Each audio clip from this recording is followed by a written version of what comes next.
Gusto niyo bang malaman ang sikreto sa masarap na siomai? Eto, walang halong daya, walang extender, purong-puro ang sarap. Pwedeng-pwede pang negosyo, pulutan, almusal, tanghalian, hapunan, itong ating homemade pork siomai. Pag nasubukan mo na ito, hindi ka nabibili sa labas dahil ibang-iba talaga ang lasa ng totoong pork siomai. Tara, umpisahan na natin. Una ay pipinuhin lang natin ang ating carrots para maganda ang texture. Magmumukhang appetizing ang ating siomai, kaya kahit street food vibes, healthy pa rin. Ito ay healthy option para maging extender sa inyong siomai. Mas maraming magagawa, mas maraming benta. Sunod natin durugin ang dahon ng sibuyas. Mas maganda na meron ito pampalakas ng umami factor na nag-e-enhance ng overall flavor ng siomai. Healthy na, may extra bite pa, hindi yung puro karne lang. Eto na, paghaluin lang lahat ng ingredients, ganun kadali. 1/2 kilo ground pork or giniling na baboy, 2 tablespoon of sesame oil para sa extra aroma at sosyal na lasa, 2 tablespoon ng soy sauce para sa alat na sakto lang, hindi yung lasang dagat, 2 tablespoon ng oyster sauce, ito ay ang secret ingredient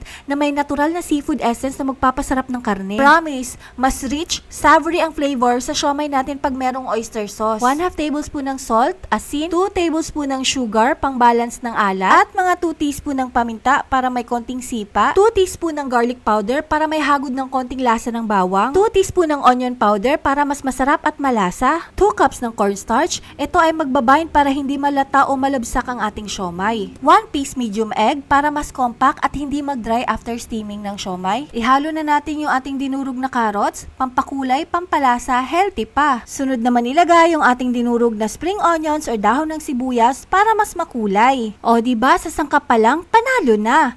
So ngayon, time to mix na tayo. Siguraduhin pantay ang lasa bawat halo. Kung mahilig naman kayo kumain ng siomai, bakit hindi na lang kayo mismo ang gumawa? Mas sulit, alam mong malinis, mas masarap, at sigurado ka pang hindi puro wrapper. Malay natin, 'di ba? Ikaw na ang pinakamalaking supplier ng siomai sa buong bansa. Optional ang paglagay ng Knorr shrimp cubes. Pwedeng ito or actual na fresh shrimp, hiwain lang natin ng pino. Mas malasa at premium ang dating. Kung ibebenta mo, sure na next level homemade siomai ang lasa. Ang ganda ng texture, hindi masyadong basa, hindi rin dry. Eksakto lang para maging juicy ang siomai natin.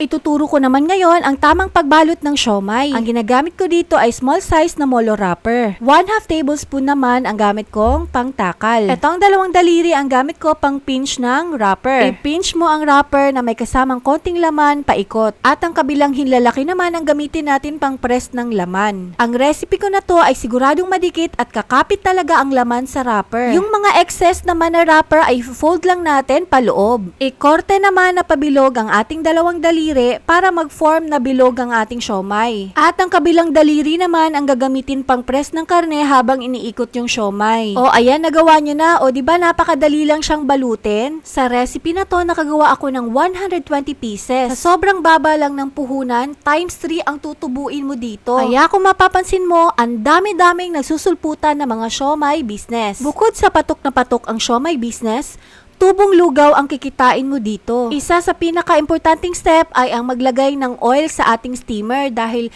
papalpak at didikit lang ang ating siomai sa ating steamer pag hindi mo ito nalagyan. Ayusin lang ang paglagay ng siomai, hindi masyadong dikit-dikit dahil tandaan, didikit yun yung mga wrapper. I-steam natin ito at least 30 to 40 minutes para masigurado nating lutong-luto na yung ating pork. So ayan, luto na ang first batch ng aking pork siomai. Imagine niyo kung gaano kabango ang aking kitchen ngayon. First batch pa lang ito, meron pa akong 2 isasalang. Mas kompleto ang ating siomai pag meron tayong chili oil na sausawan. Ayan na, tapos na ang ating homemade siomai. Juicy, malasa, panalo sa sarap. Pero teka, hindi lang ito basta-bastang ulam. Alam mo bang pwede mo rin itong negosyo? Siomai business, pang extra income. Maliit ang puhunan, pero malaki ang balik. Pwede sa bahay, sa online, o kahit pang frozen packs. Hindi mawawala yan sa uso. Laging may gustong kumain ng siomai.